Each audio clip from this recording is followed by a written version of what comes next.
Hey guys, the Chenille plant, aka Acalypha Hispida, is still my pick for the craziest houseplant of the year.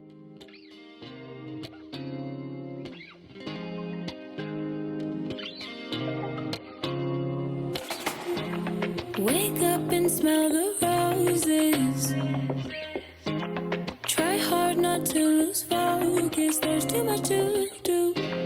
Reap what you sow, you know. But more importantly, if you're after the most amazing pink flowers and you love pink houseplants, then this is the holy grail. If there's a better, more exciting pink houseplant out there, let me know in the comments down below. Yes, I love my pink Princess Philodendron, but would you hate me if I said I love this plant a little bit more? I'm going to be sharing an update on my beautiful Chenille plant, how it almost died, what I did to save it, and finally, everything you need to know on how to propagate this plant.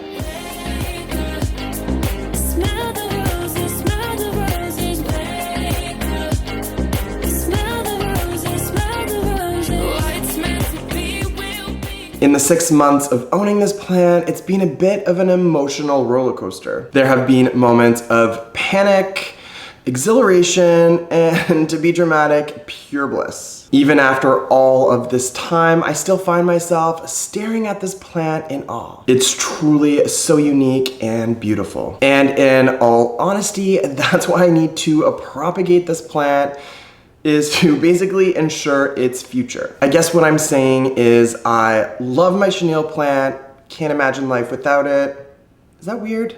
Actually, don't answer that. Thanks for checking out this video. I'm Tyler, and if you like what you're seeing, or you find this video to be useful, don't forget to give it a thumbs up, or better yet, you can subscribe to my channel. Let's start with the drama first, then we can discuss everything crucial care, then I will propagate. How does that sound? When I first got this plant, it was in pretty healthy shape. It was a decent size, and it had fairly large catkins. Those are the fuzzy pink flowers. Then as time progressed, it started to kind of thin out, but seemed relatively fine. Luckily, by this point, the weather started to warm up outside, and that was kind of good because I thought it wasn't getting enough light. So I moved it outside from its previous spot. It was living in my bedroom in a south-facing window. Anyways, even after moving it outside, the plant died back to smaller than the size of my palm. At which point I was super pissed because all I could think about is how was I ever gonna find another one of these plants? I'm sure you know the feeling. So I decided to stop being the crazy helicopter plant parent that I was being,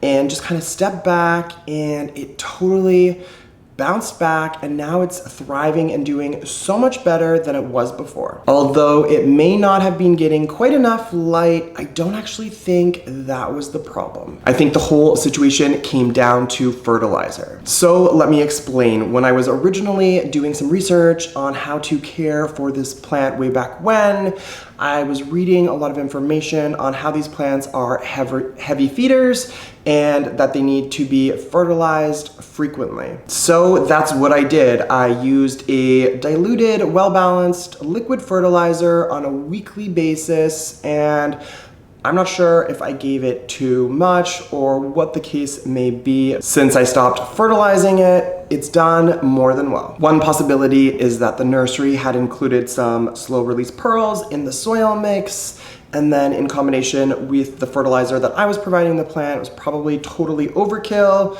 I'm still not quite sure, but maybe. Anyway, all's well that ends well, I guess. So now, after owning this plant for the past 6 months, I would totally revise all of the crucial care tips, so let's jump into those now. Without a doubt, the Chenille plant can work as an indoor house plant or as an indoor-outdoor house plant in which it goes outdoors in the summertime. Now, I'd be lying to you if I didn't tell you how freaked I am to bring this plant back indoors at the end of the summer, considering how susceptible these plants can be to pests, particularly spider mites. So if you do keep yours as an indoor-outdoor plant, as I do, then make sure you have a plan for pests. Anyways, what I know for sure is that this plant needs its light. We're talking full direct sunlight, and when and if you are keeping this plant indoors in a hanging basket,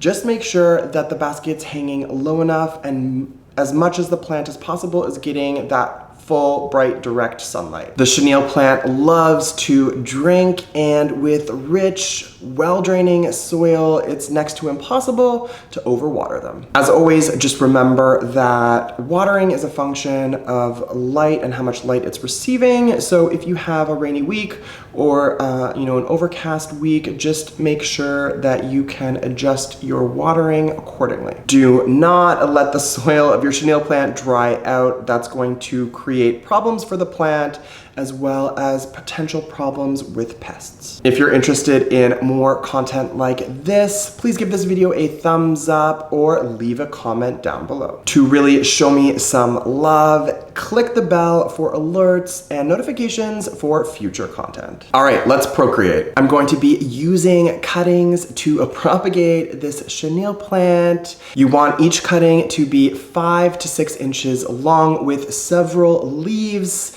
But the secret to successfully propagating the chenille plant is threefold. First, you are going to want to use a rooting hormone. Second, you're going to want to make sure you're using the appropriate rooting medium. I'm using a combination of cocoa coir, perlite, and peat moss. And finally, you're going to want to make sure you keep your babies on a heating pad. Let me show you all of that right now.